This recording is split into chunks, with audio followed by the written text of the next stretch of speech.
महाराज दशरथ ने चारों पुत्रों को गुरुकुल में प्रवेश कराया।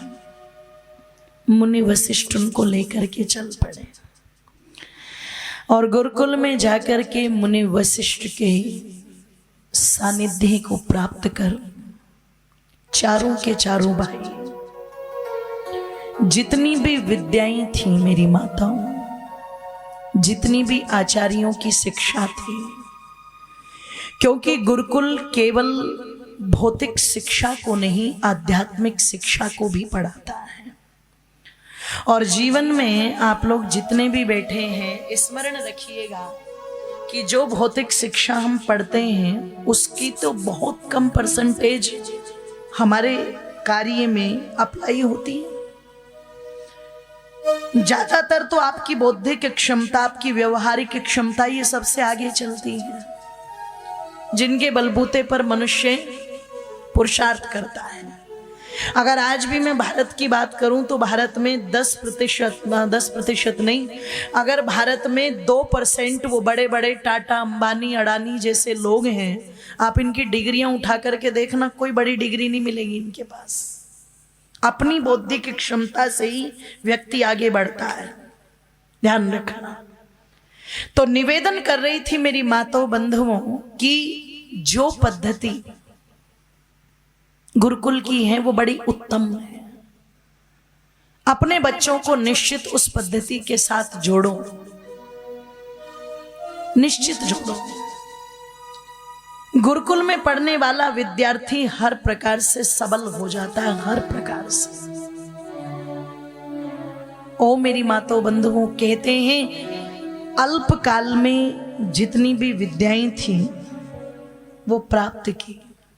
और लिखते हैं मानस में गोस्वामी जी कि गुरु गृह गए पढ़न रघुराई,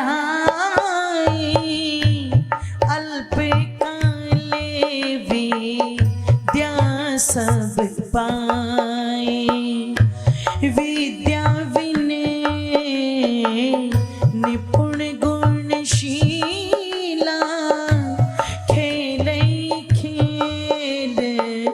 सकल लीला, खेलेगी खेल सकल पहली।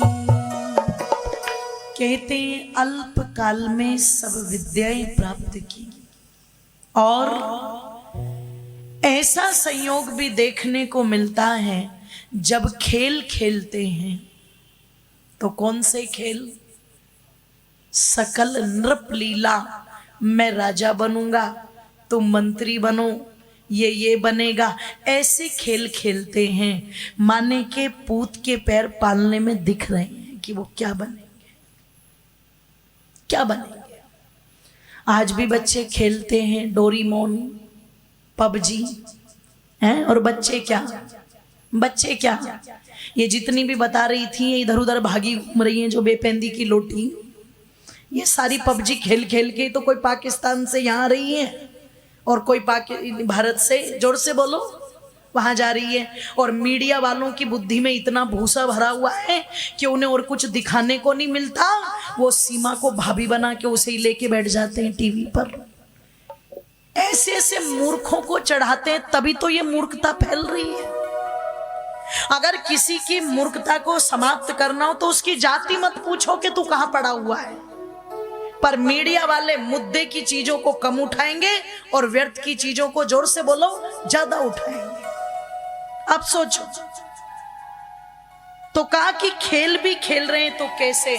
और निवेदन कर दूं आप लोगों के सामने, योग विद्या को सीखा, प्राणायाम की विद्या को सीखा, समस्त विद्याओं में पारंगत हो। ओ मेरी माताओं बंधुओं, कहते हैं 7 वर्ष महर्षि वशिष्ठ के साथ रहे। कितने वर्ष के गए थे? 8 वर्ष के। 7 वर्ष वहां रहे तो कितने हो गए? 15 वर्ष के। 15 वर्ष की आयु में विद्या पूरी करके रामचंद्र जी कहाँ आ गए?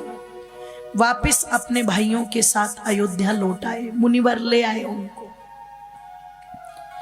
कहते हैं बचपन से ही लक्ष्मण जी रामचंद्र जी के साथ परछाई की तरह चलते थे और शत्रुघ्न जी भरत जी के साथ परछाई की तरह रहते थे। चारों भाइयों में बड़ा प्रेम था। अल्पकाल में संपूर्ण विद्याओं को पूर्ण कर गुरुवर के साथ वापस अयोध्या लौट करके आ गए। आए हैं तो आयु है 15 वर्ष की। यहाँ एक भ्रांति अपने आप समाप्त हो जाती है, जो लोग कहते हैं कि रामचंद्र जी का विवाह 13 वर्ष की उम्र में हुआ था, क्योंकि स्वयं महर्षि वाल्मीकि बतला रहे हैं। और क्या बतला रहे हैं? कहते हैं गुरुकुल से आए तो आए हुए, अरे ब्रह्म की शक्ति से चमकने वाले, ओज और तेज से चमकने वाले उन चारों स्नातकों का स्वागत भाव से किया गया। महाराज दशरथ अपने परिवार के साथ बड़े प्रसन्न हैं। महारानियां अपने पुत्रों से अपना प्यार लड़ा रही हैं। कहते हैं गुरुकुल से आए हुए मेरी माताओं कुछ ही समय व्यतीत हुआ था। एक दिन महाराज दशरथ को पता लगा मुनि विश्वामित्र जो बहुत बड़े ऋषि, भैया इस पानी को रख दो थोड़ी देर, आप इसको बीच बीच में मत लाओ, ट्रे रख दो बीच में। आचार्य जी ने आपको बोला था बीच में मत लाओ, उसको रख दो, इसको बीच में, जिसको आवश्यकता वो ले लेंगे, आप भी बैठ जाओ। बोलिए सत्य सनातन वैदिक धर्म की। निवेदन कर दूं आप लोगों के मध्य में, कहते हैं मुनि विश्वामित्र जी का आना हुआ, जो उस समय में बहुत बड़े ऋषि हैं। और ऋषि कौन होते थे? कहते हैं सत्य वही ऋषि, जिनकी वाणी, जिनका व्यक्तित्व सत्य से सराबोर होता था, बहुत बुद्धिमान और सब विद्याओं के ज्ञाता, उनको ऋषि कहा गया। आज जिन्हें आप वैज्ञानिक कहते हो, वैज्ञानिकों का जीवन भी आधा अधूरा होता है, पर ऋषियों का जीवन पूर्ण होता था। क्यों? वो आचरण से भी श्रेष्ठ थे और ज्ञान से भी श्रेष्ठ थे। आज जैसे वैज्ञानिक नाना प्रकार की टेक्नोलॉजी, नाना प्रकार के आविष्कार करते हैं, ओ मेरी माताओं बंधुओं, प्राचीन काल में उन्हीं वैज्ञानिकों को ऋषि कहा जाता था। विश्वामित्र जी वो ऋषि हैं जो टेक्नोलॉजी के बहुत बड़े ज्ञाता हैं। कई प्रकार के शस्त्र उन्होंने स्वयं बनाए थे। बस अंतर ये था, आज के समय में उनको ब्रह्मोस कहा जाता है, उस समय उनको ब्रह्मास्त्र कह करके संबोधित कर देते थे, लेकिन वो कोई चमत्कार नहीं था। जैसे आज भी टेक्नोलॉजी है, चंद्रयान 3, सूर्ययान, ब्रह्मोस आदि, मिसाइल आदि, उस समय भी वो टेक्नोलॉजी ही थी, वो चमत्कार नहीं थे। ऐसे मुनि विश्वामित्र आए, महाराज दशरथ उनका स्वागत सत्कार करने के लिए पहुंचे।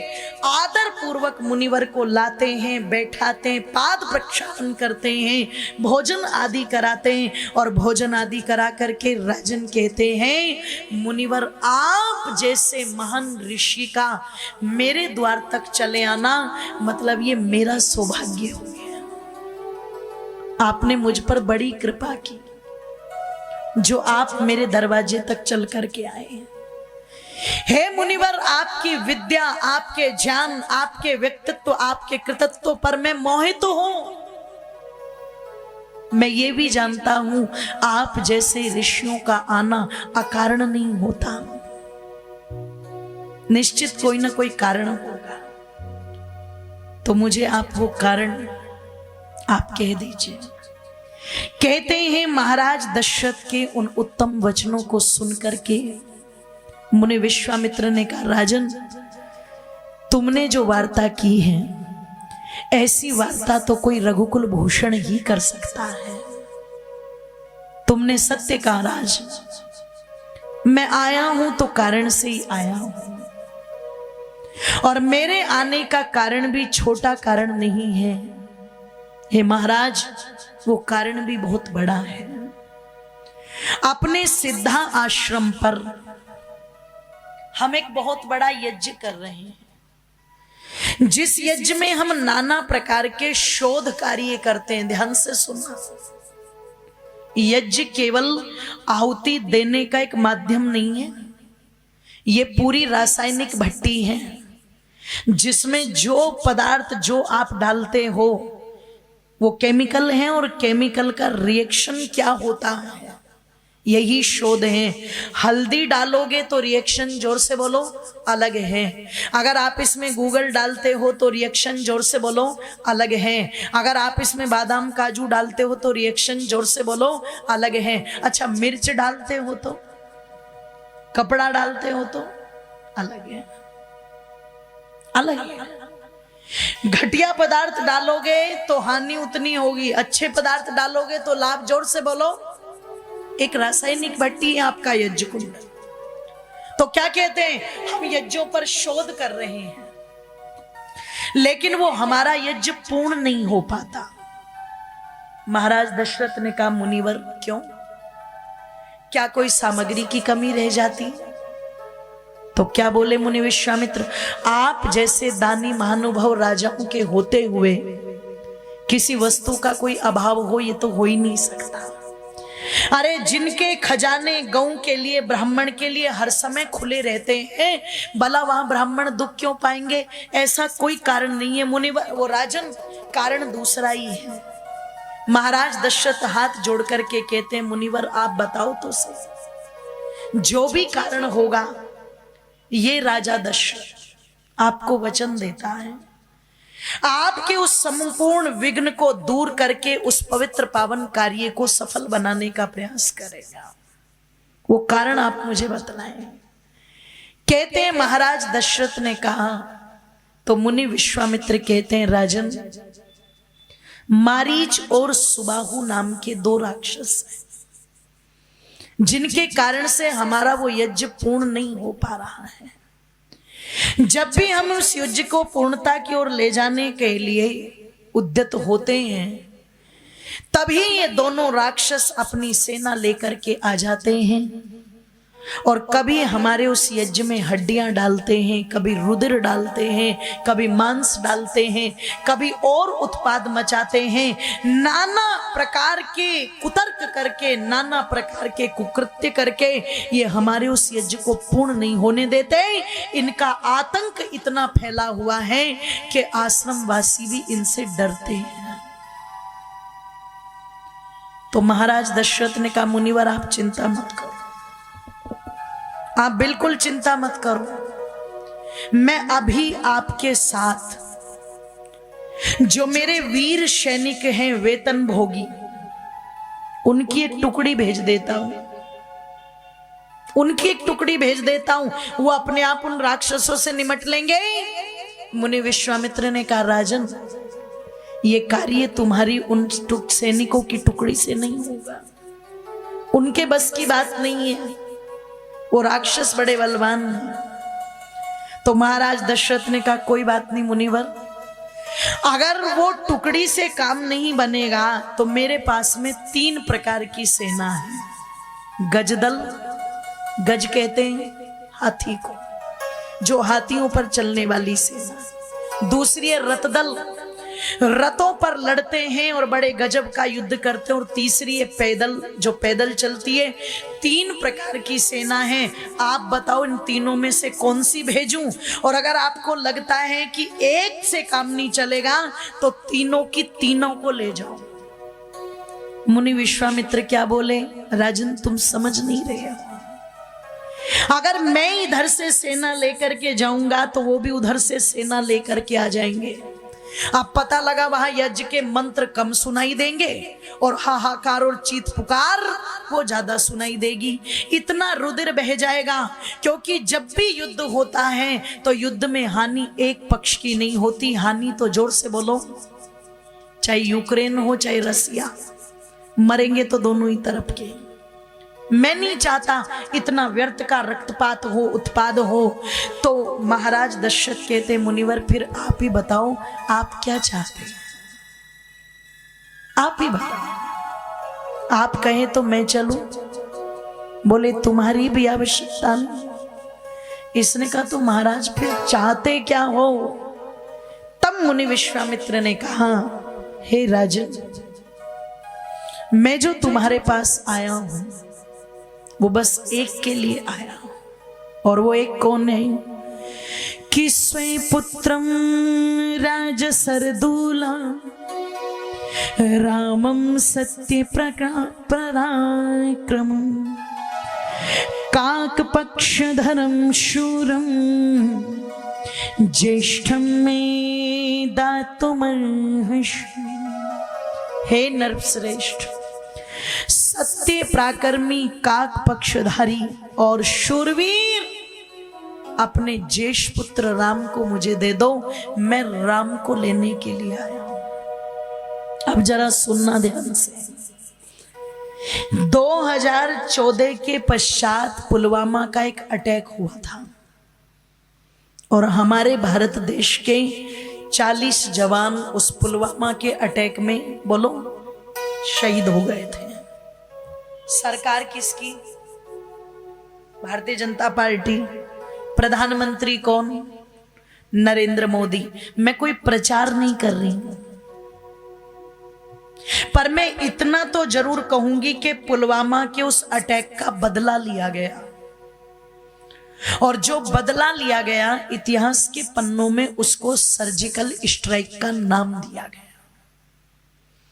अब इस पर जो प्रश्न उठे वो विषय अलग है, पर मैं निवेदन आप लोगों के मध्य में कर दूं। उस सर्जिकल स्ट्राइक में कुछ ही सैनिकों को भेजा गया था, जाओ और चुपचाप मार मूर करके, जोर से बोलो, वापिस आ जाओ।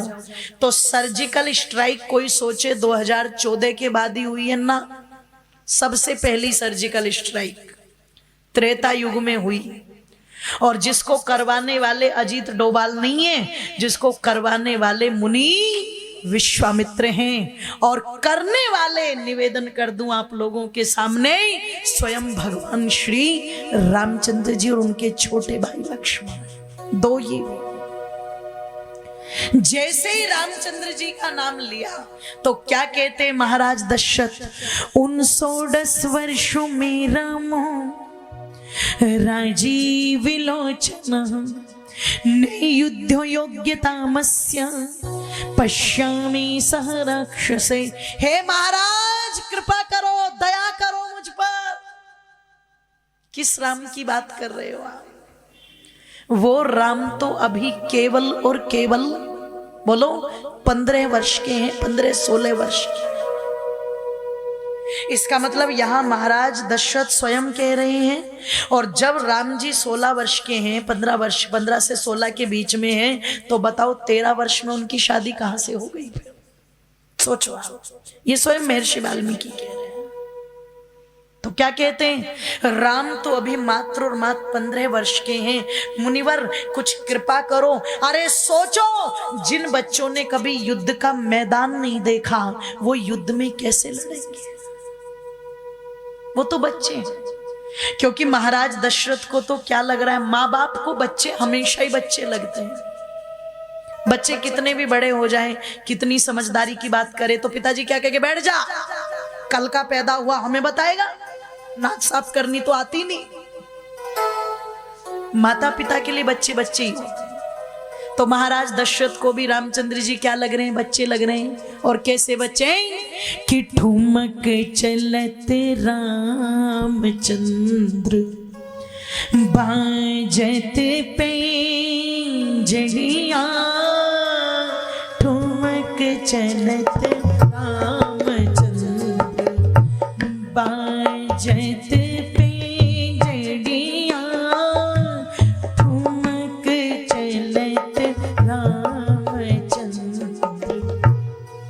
महाराज दशरथ को लग रहा है ये तो वही बच्चे हैं जो कल तक आंगन में ठुमक ठुमक के चलते थे। इसलिए क्या कह रहे हैं, बच्चे हैं बच्चे। मुनि विश्वामित्र ने कहा, राजन 15 वर्ष की आयु बच्चे की आयु नहीं होती। 15 वर्ष की आयु में तो पिता को भी डंडा एक तरफ रख करके संतान के कंधे पर हाथ रख लेना चाहिए कि बेटे अब हम मित्र हो गए। और सुनो, जिस राम को तुम बच्चा कह रहे हो, तुम नहीं जानते उस राम की वीरता की, नीतियों की, व्यक्तित्व की चर्चा मुनि वशिष्ठ के गुरुकुल से ही संपूर्ण आर्यावर्त में फैल चुकी है। इसीलिए तो मैं राम को लेने आया हूं। तो महाराज दशरथ क्या बोले, बच्चे गए अभी तो लक्ष्मण राम। मुनि ने कहा, राजन मैंने तो राम को मांगा, लक्ष्मण का तो नाम ही नहीं लिया। अरे बोले, राम जहां जाएगा महाराज, लक्ष्मण उसके पीछे पीछे जाएंगे, वो रह ही नहीं सकते। इसलिए कि बच्चे हैं अभी तो लक्ष्मण राम, नाम मुनिवर मैं वन में कैसे भेज दूं, नाम मुनिवर मैं वन में कैसे भेज दूं। तालियां खोलेंगे सभी के सभी, भजन के साथ तालियां सभी बजाएंगे एक साथ।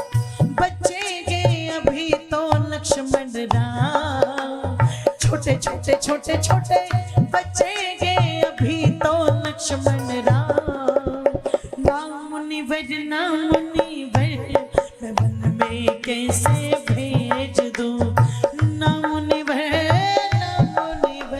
मैं वन में कैसे भेज दूं, नाम मुनिवर मैं वन में कैसे भेज दूं।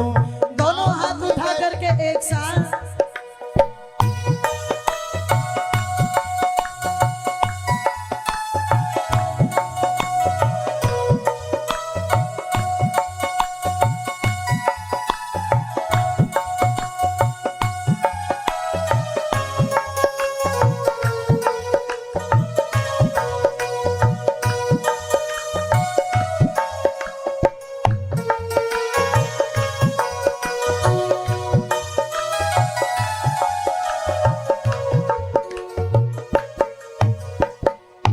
गज दल रत दल सेना आपके साथ हो, मेरे वीरों से शत्रु के युद्ध में दो दो हाथ हो।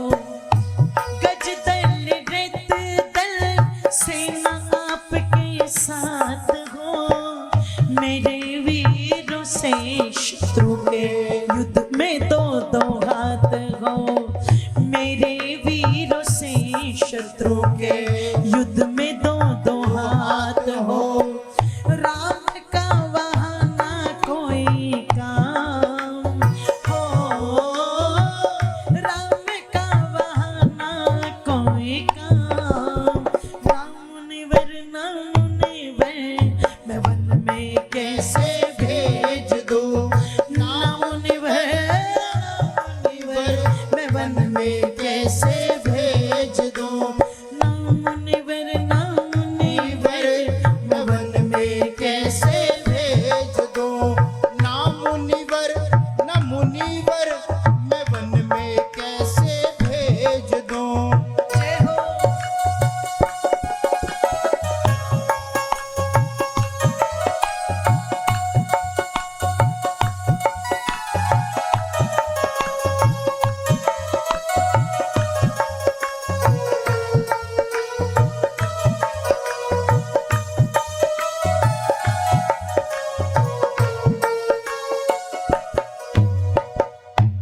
कोमल शरीर है, रहेंगे कैसे वन में, कभी युद्ध देखा ना, लड़ेंगे कैसे रण में।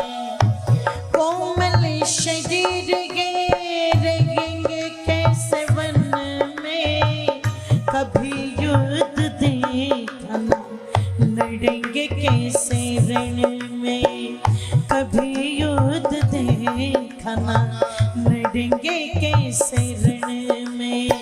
जीतना कठिन है संग्राम हो,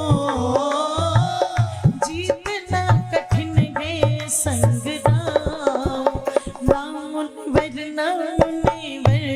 मैं वन में कैसे भेज दूं, नाम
इतना तो विचार करो, इतना तो चिंतन करो। 6 वर्ष सहस्राणी जातस्य मम कौशिका।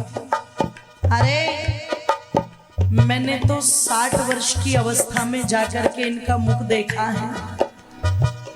आधी उम्र निकल गई मेरी, तब जाकर के इनका मुख भी देखा है। और मुनिवर, वैसे तो मुझे मेरे चारों ही पुत्र बड़े प्रिय हैं, पर जिसका आपने नाम लिया है ना, ये मानो जैसे किसी तोते में किसी के प्राण बसते, जैसे बिना जल के नदी का कोई अस्तित्व ना हो, बिना जीवित आत्मा के शरीर का कोई अस्तित्व ना हो, ऐसे में राम के बिना अपने जीवन की कल्पना भी नहीं कर सकता। इसलिए चौथेपन में पाया मैंने सुख जो अपार है, नजरों से दूर करना इनको दुश्वार है। चौथेपन में पाया मैंने सुख जो अपार है, नजरों से दूर करना इनको दुश्वार है, नजरों से दूर करना इनको दुश्वार है। राम तो है मेरा आराम हो, राम तो है मेरा आराम। नाम मुनिवर मैं वन में कैसे भेज दूं, नाम मुनिवर मैं वन में कैसे भेज दूं, नाम मुनिवर मैं वन में कैसे भेज दूं, नाम मुनिवर मैं वन में कैसे भेज दूं। दोनों हाथों को उठा करके एक साथ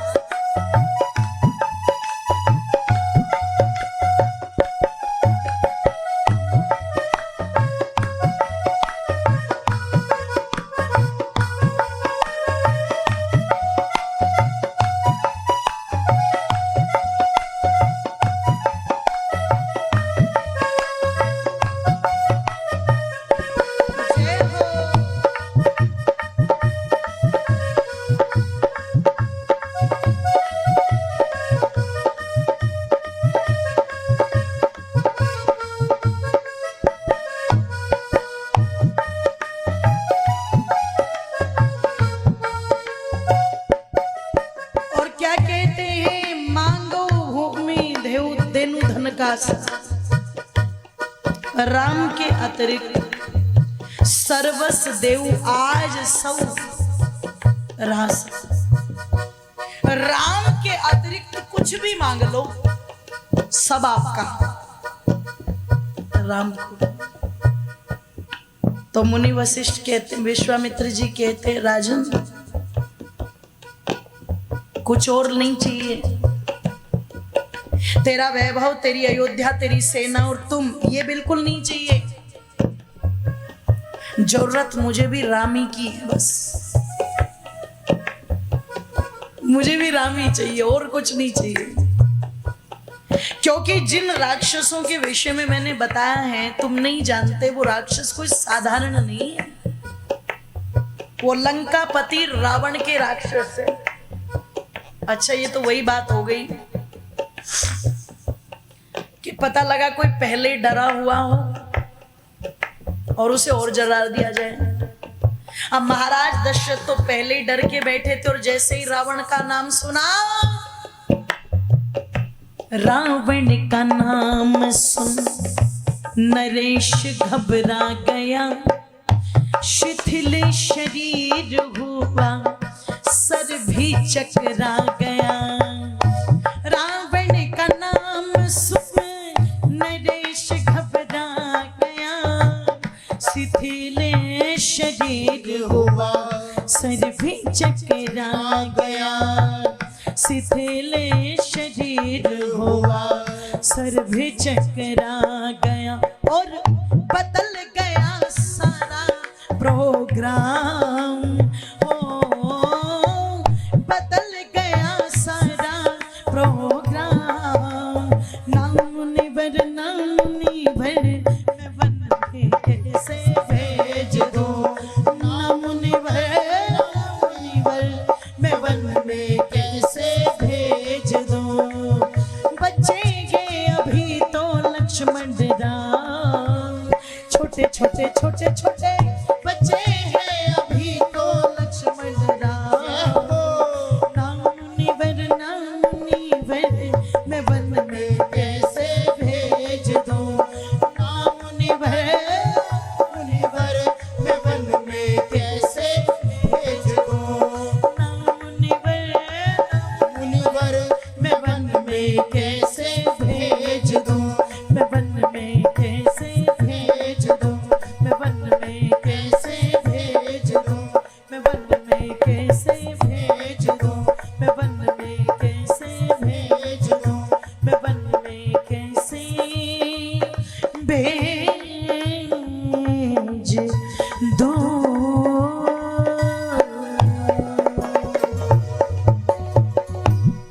बोलिए सत्य सनातन वैदिक धर्म की जय। बोलिए भगवान की जय।